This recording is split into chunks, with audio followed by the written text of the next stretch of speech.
안녕하세요. 저는 30대 초반에 결혼한 지는 2년 된 여자입니다. 저하고 남편은 아무런 문제도 없었는데 갑자기 나타난 신우 때문에 저희의 신혼이 엉망이 되어버렸네요. 사실 남편이 가장 큰 문제입니다. 남편은 신우에게 찍소리도 못하거든요. 결국 남편한테 그렇게 좋으면 네 누나랑 살라고 내지르고 지금 이혼 절차 밟고 있습니다. 남들처럼 평범하게 중고등학교 나와서 서울에 있는 중위권 대학교에 진학했어요.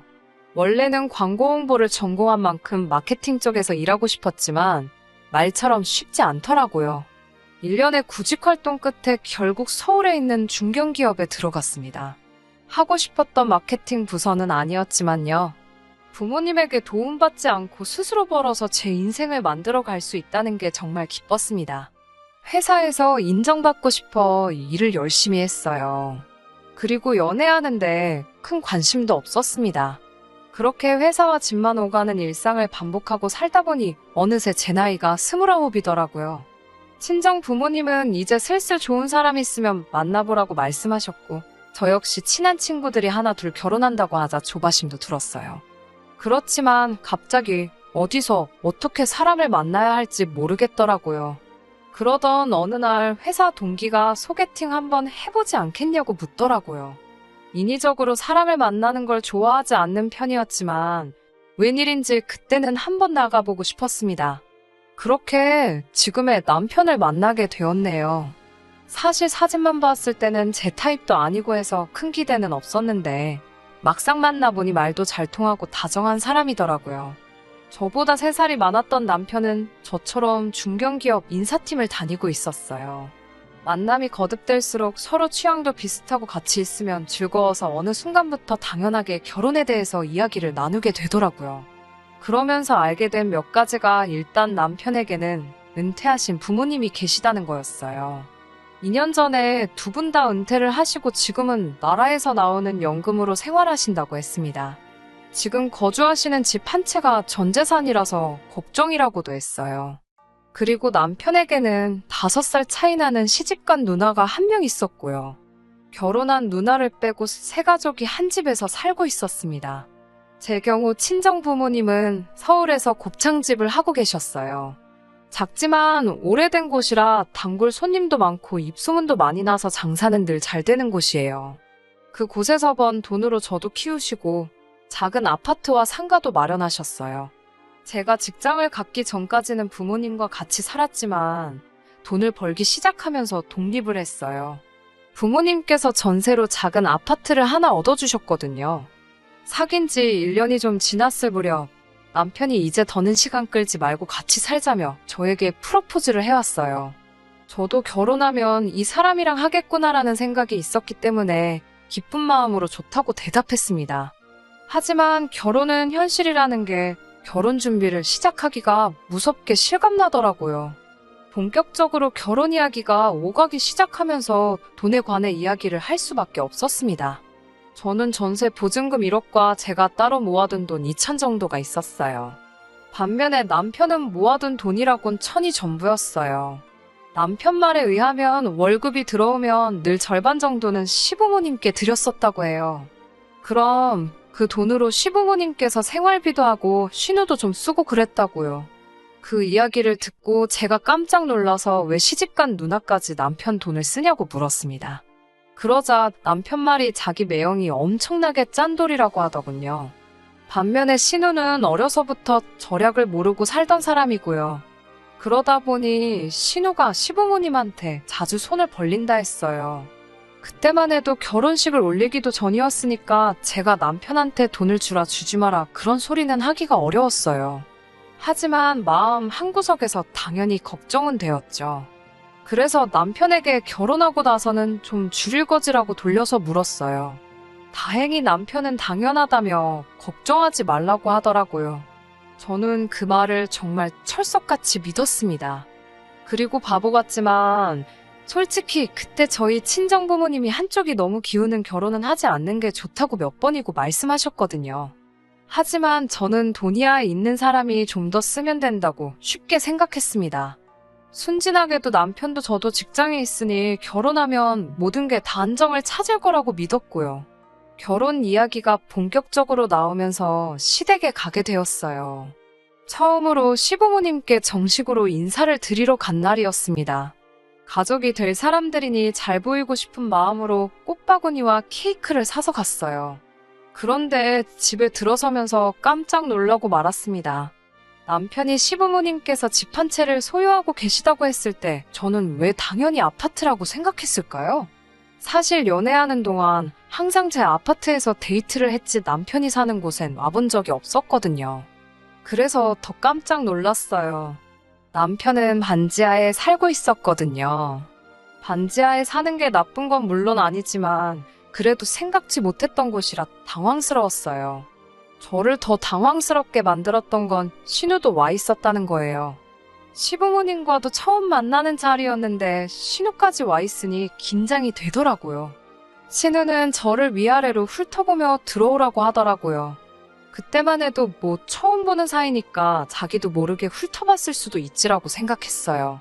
그런데 자리에 앉아있으니 신우가 더 노골적으로 저를 쳐다보더라고요.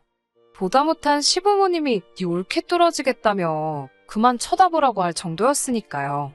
그러더니 대뜸 신우가 저한테 쌍꺼풀은 몇 살에 한 거냐고 물었습니다. 제가 황당해서 쌍꺼풀이요? 저 수술 안 했어요라고 대답하자 어쩐지 양쪽이 다른 게 별로더라며 웃더라고요. 뭐 이런 사람이 있나 싶었지만 내색 안 하고 꾹 참았습니다. 시부모님도 남편도 그냥 같이 웃어버리니 제가 기분 나쁜 티를 내기도 어려웠고요. 다행히 그 이후로 결혼식을 올리기 전까지 신우와 마주칠 일은 크게 없었습니다. 그런데 저희 부부가 신혼여행을 간 사이 집안에 난리가 났었어요. 신우는 결혼한 지 4년 차였는데 아이가 없었어요. 듣기로는 아주버님이 정말 아이를 가지고 싶어 했는데 어찌된 일인지 임신이 안 되더라고 들었거든요. 그런데 알고 보니 신우가 아주버님 몰래 바람을 피느라 아이를 일부러 안 가졌던 거였어요. 결국 아주버님이 그 일을 알게 되면서 이혼을 당했더라고요. 신우에게 귀책 사유가 있다 보니 돈 한 푼 못 받고 쫓겨났고요. 다행히 남편이 저와 결혼하면서 제가 살던 아파트에 몸만 들어오면 됐기에 남편이 쓰던 방을 신우가 쓰게 되었습니다. 그 일을 알게 된 남편은 얼마나 속이 상했는지 며칠간 잠도 못 자고 뒤척이길 반복했습니다. 신우를 좋아하는 건 아니었지만 남편이 속상해하는 모습을 보니 마음이 안 좋았어요. 하지만 안 좋은 마음도 금방 사라져 버렸습니다. 그건 남편과 신우의 도를 지나친 태도 때문이었어요. 저희 부부는 결혼하면 금방 아이를 가질 생각이었어요. 저도 남편도 아이들을 좋아하고 최소한 둘은 갖고 싶었기 때문이에요. 그런데 신우가 이혼하고 얼마 지나지 않았을 무렵 남편이 저에게 할 말이 있다고 하더라고요. 남편은 저에게 당분간 아이를 갖지 말자고 했어요. 제가 갑자기 그게 무슨 말이냐고 물으니 신우가 결국은 아이 때문에 이혼을 당한 거나 마찬가지 아니냐면서 우리가 아이를 가지면 신우가 얼마나 괴롭겠냐는 거예요. 그러니 신우가 좋은 사람을 다시 만나 새로운 가정을 이룰 때까지 우리가 기다려주자고 했습니다. 제가 그런 말도 안 되는 소리가 어딨냐고 그렇게는 안 된다고 했어요. 그러자 저더러 인정머리도 없는 여자라며 같은 여자끼리 서로 이해해주고 도와줘야지 왜 신우의 아픈 상처에 소금을 뿌리려고 하냐는 거예요. 저는 남편에게 신우가 이혼을 당한 건 아이 때문이 아니라 신우가 아주버님을 속였기 때문이고 그것 때문에 우리의 계획이 틀어지는 건 말이 안 된다고 다시 말했습니다. 하지만 남편은 완강하게 신우의 입장을 생각해줘야 한다는 거예요. 그러면서 저더러 이제 한 가족이니까 너무 제 입장만 생각하지 말고 신우의 마음도 좀 헤아려 주라고 했습니다. 특히 제가 아랫사람이니까 그 정도는 당연한 거라고요. 처음으로 남편이 다른 사람처럼 보였습니다. 자기 누나니까 속상한 건 알겠는데 그래도 저렇게 똥인지 된장인지 분간도 못하는 바보 천치인 줄은 몰랐으니까요. 하지만 이게 다가 아니었어요. 저희 부부는 생활비를 공동으로 관리합니다. 딱 얼마씩 내서 쓰는 건 아니지만 서로 투명하게 공개하고 그때그때 상황에 맞게 쓰는 편이에요. 그런데 언젠가부터 남편이 저에게 뭔가 숨기는 것 같았습니다. 외식을 하자고 해도 안 나가려고 하고 가기로 했던 여행도 취소하고요. 무슨 일이냐고 몇 번을 물어도 남편은 아무 일도 없다는데 좀처럼 믿음이 안 가더라고요. 저는 남편이 저 몰래 어디 돈이라도 빌려줬나 보증이라도 섰나 싶어 날이 갈수록 걱정이 커졌습니다. 그래서 결국 남편 몰래 남편 통장 정리를 했어요. 통장 정리를 하고 깜짝 놀랐습니다. 그나마 얼마 있던 잔고는 물론이고 그동안 받은 월급도 전부 신우한테 빠져나가고 없더라고요. 퇴근하고 들어온 남편을 앉혀놓고 정리한 통장 내역을 들이밀었습니다. 그러자 남편이 당혹스러운 표정을 하더니 저한테 자기한테 말도 없이 왜 통장 정리를 하냐고 화를 내더라고요. 저도 이번만큼은 지지 않고 이게 뭔지 확실히 설명하라고 맞섰어요.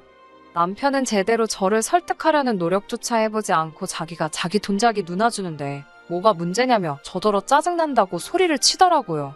그러면서 아이 타령도 그만하래요.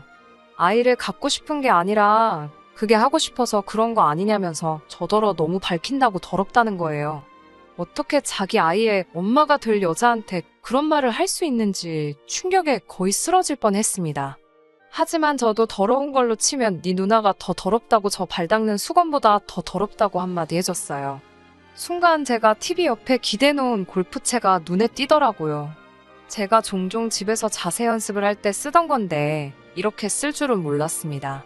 전 골프채를 집어들고 남편한테 당장 내 집에서 나가지 않으면 이걸로 네 그 주둥아리를 후려치겠다고 했습니다. 남편은 해볼 테면 해보라는 식이더군요. 그래서 일단 그걸로 소파 앞에 있는 커피 테이블을 내려쳤어요.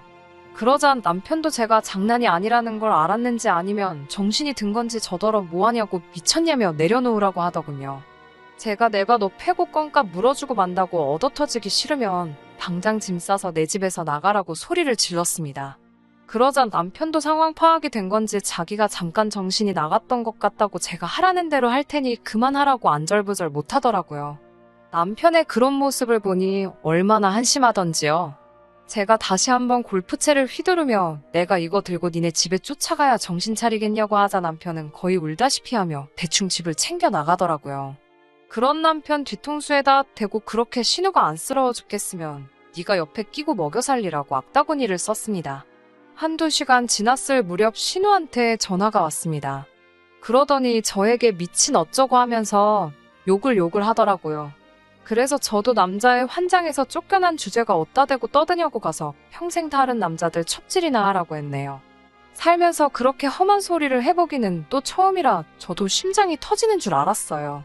이어서 남편한테 다시 전화가 와서는 자기 한 번만 봐달라고 자기 이제 갈 데도 없다며 애걸복걸하는데 제가 미쳤나요? 너한테 식탁값 물어내라고 안 할 테니까 나 좀 괴롭히지 말라고 안 그러면 내가 너네 신상 다 인터넷에 깔 거라고 했어요. 남편이 다니는 회사가 굉장히 보수적이라 이런 풍문에 휩싸이기만 해도 잘리는 건 시간 문제거든요. 오늘까지 며칠을 고민해봤는데 그래도 역시 이혼이 답인 것 같아서 이따 변호사 만나러 가보려고요. 애시당초 집도 결혼 전 제가 부모님께 받은 거라 재산 부분에 있어서는 아무런 걱정도 고민도 안 됩니다.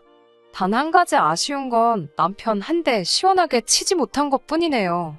아무리 남매 사이가 좋아도 결혼하면 정신적으로 독립을 해서 각자 행복하길 빌어주는 게 정상인데 저도 이런 정상적인 사고방식을 가진 사람과 금방 만날 수 있었으면 좋겠네요.